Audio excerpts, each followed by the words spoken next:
Okay, comparison trap. No, comparison trap.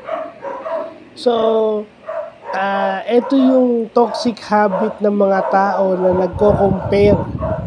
Nagko-compare ng buhay nila sa buhay ng ibang tao. Imbis makakita tayo ng inspiration doon, naiinggit tayo, which is a natural feeling, pero yun yung nakakasama sa atin at mas lalo na sa social media, no?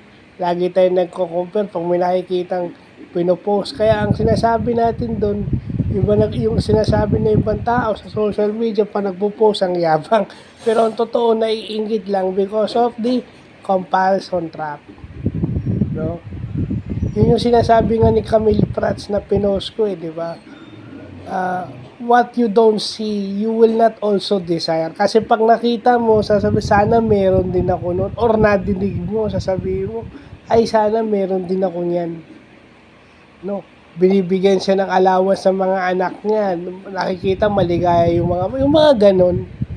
Kasi tayo, hindi naman porket na tinulungan natin yung ibang mga kamag-anak natin at ibang tao, ina-expect natin na tutulungan tayo pabalik. Di ba? Bakit tinulungan ko sila? Bakit ako hindi nila ako tutulungan?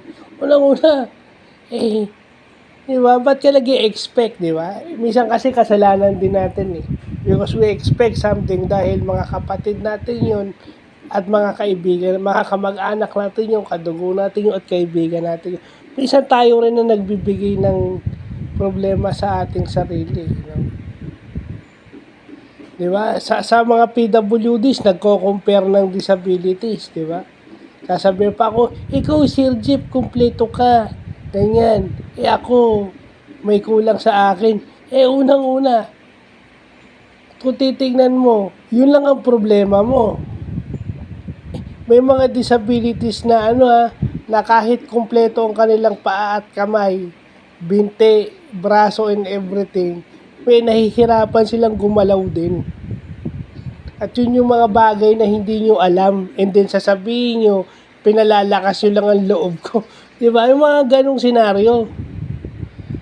Kayo nga atang kailangan ng lakas ng loob dahil sa ganun kayo mag-isip. So, yun lang pa.